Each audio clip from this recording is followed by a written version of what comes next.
नमस्कार दोस्तों, आपका स्वागत है अपनी YouTube चैनल PFP में। आज हम डीमार्ट के बारे में चर्चा करने वाले हैं। स्टॉक अपने ऑल टाइम हाई से 30% नीचे चल रहा है। अच्छी खासी गिरावट देखने को मिली है। मार्केट रिकवर हो चुका है, लेकिन डीमार्ट में खास तेजी नहीं आई है। अब भी ये 4000 के आसपास ही ट्रेड कर रहा है। तो ऐसी सिचुएशन में एज ए रिटेल इन्वेस्टर हमें क्या करना चाहिए, इसके बारे में आज हम चर्चा करने वाले हैं।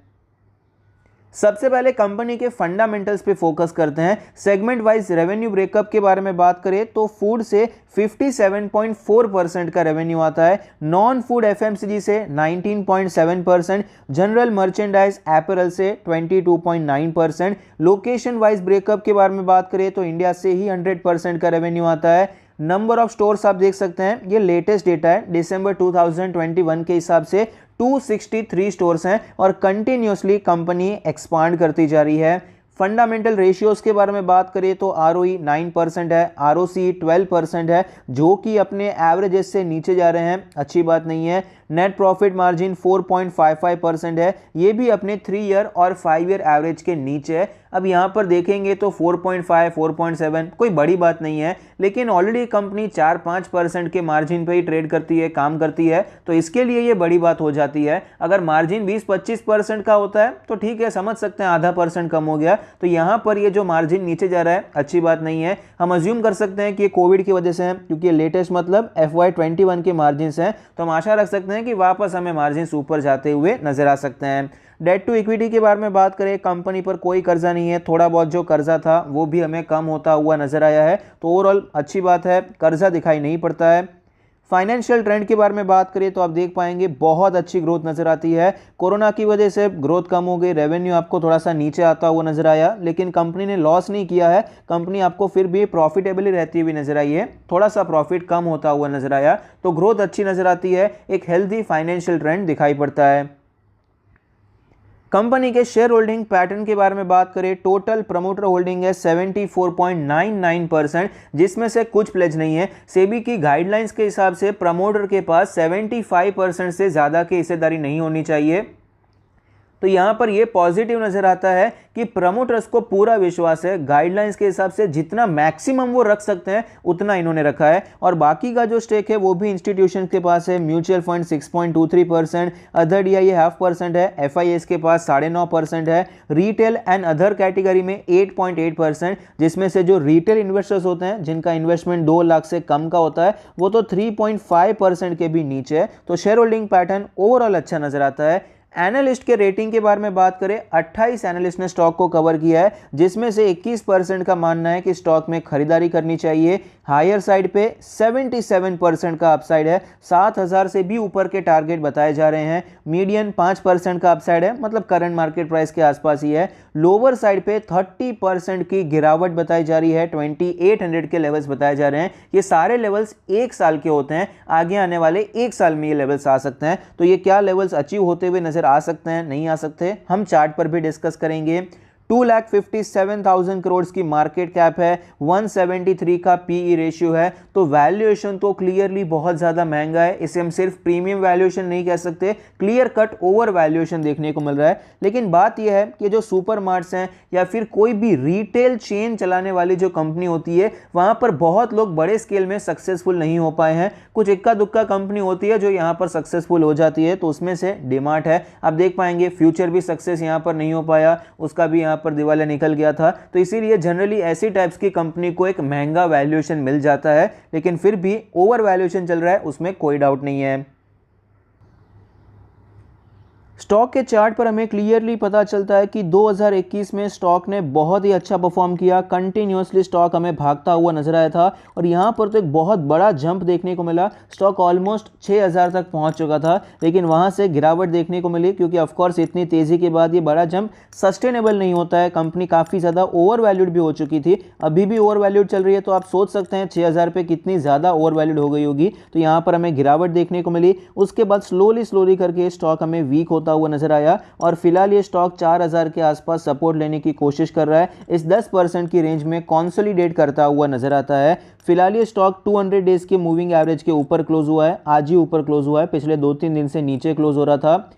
डेली RSI 48 का लेवल है, मोमेंटम खास नज़र नहीं आता है, 40 के आसपास कई बार ही हमें सपोर्ट लेता हुआ नज़र आया है। वीकली चार्ट के बारे में बात करें तो यहाँ पर नज़र आएगा जब भी स्टॉक में गिरावट देखने को मिली है, इसके लिए 50 वीक्स का मूविंग एवरेज एक इंपॉर्टेंट सपोर्ट की तरह नज़र आया है और वहाँ से स्टॉक हमें रिवर्स होता हुआ नज़र आता है और फिलहाल भी स्टॉक वहीं पर कंसोलिडेट कर रहा है।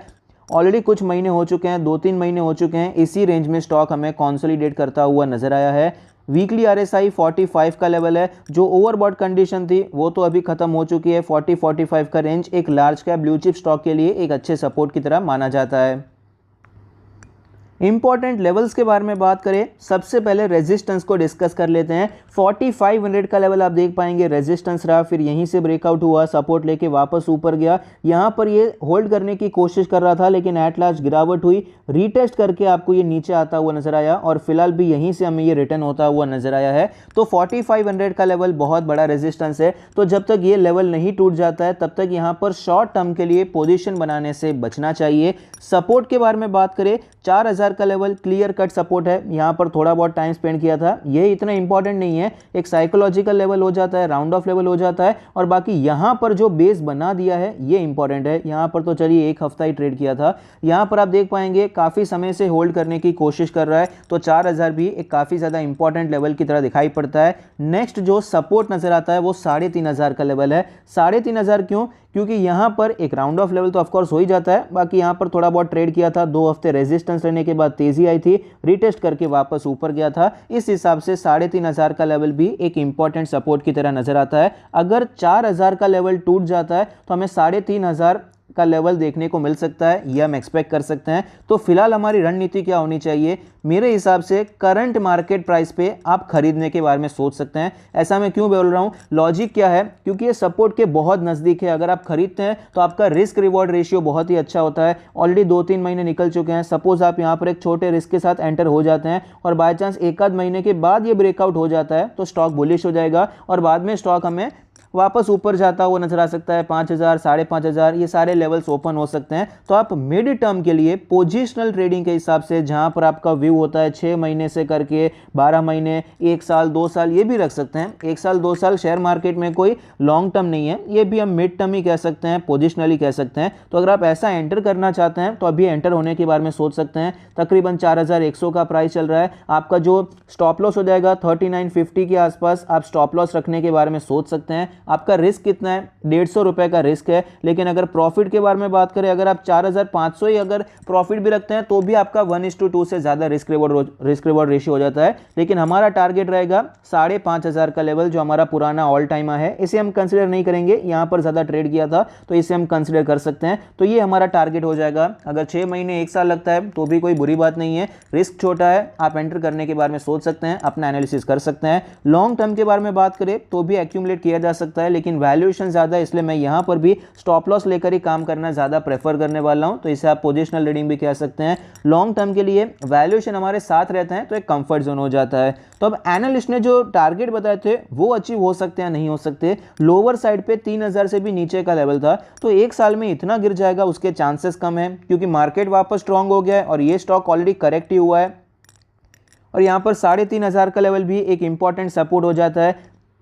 जिस प्रकार से यहाँ पर ये गिरावट होने के बाद 2-3 महीने निकाल दिए, अब भी नीचे तो नहीं गया है, बाय चांस चला भी जाता है तो यहाँ पर भी वापस आपको 2-3 महीने का कंसोलिडेशन दिख सकता है, उसके बाद स्टॉक वापस ऊपर भी आ सकता है। तो अभी से 2800, 2900 के लेवल्स के बारे में सोचना मेरे हिसाब से ज़्यादा ही पेसिमिस्टिक हो जाएगा। अब यहाँ पर ऊपर का जो लेवल था 7000 के भी ऊपर का लेवल था, वो काफ़ी ज़्यादा ऑप्टिमिस्टिक हो गया है। इतनी तेज़ी 1 साल में आ जाएगी उसके चांसेस कम होते हैं। यहाँ पर सपोज ये तोड़ भी देता है, अगर ये चलिए 1 हफ्ते में ही ऊपर का लेवल तोड़ देता है तो भी ये ऊपर रेजिस्टेंस लेगा, थोड़ा बहुत ट्रेड करेगा, उसके बाद हमें 6000, 6500 ये सारे लेवल्स देखने को मिलेंगे। तो 7000 के ऊपर के टारगेट फिलहाल के लिए मुझे ज़्यादा ऑप्टिमिस्टिक नजर आते हैं।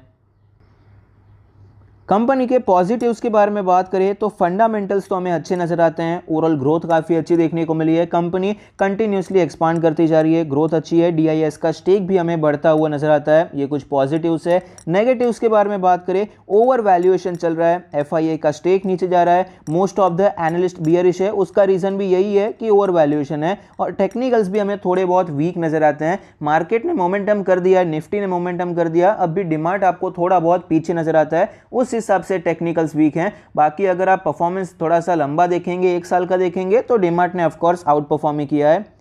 तो ऐसे सिचुएशन में करना क्या चाहिए, शॉर्ट टर्म के लिए तो 4500 के ऊपर ही खरीदना चाहिए। मिड टर्म के लिए आप खरीदारी करने के बारे में सोच सकते हैं, स्टॉप लॉस हमने चार्ट पर डिस्कस किया है। लॉन्ग टर्म के लिए भी खरीदारी तो कर सकते हैं, लेकिन जिस हिसाब से ओवर वैल्यूएशन चल रहा है, मैं यहाँ पर भी स्टॉप लॉस लगाना ज़्यादा प्रेफर करूँगा, क्योंकि मुझे वैल्यूएशन मेरे साइड पर चाहिए, एक सेफ्टी क्वेश्चन होना चाहिए, तो मैं वहाँ पर ज़्यादा कन्विक्शन के साथ इन्वेस्ट कर सकता हूँ विदाउट स्टॉप लॉस। तो अभी फिलहाल वो कन्विक्शन मुझे वैल्यूएशन की वजह से नहीं मिल रहा है, तो स्टॉप लॉस लगाकर काम करूँगा, या फिर बिना स्टॉप लॉस के काम करना है तो मैं तो बेहतर वैल्यूएशंस का इंतजार करूंगा। आई होप आपको ये वीडियो पसंद आता है, आपके इन्वेस्टमेंट और ट्रेडिंग डिसीजन को मदद करता है। Thank you, stay happy, happy investing.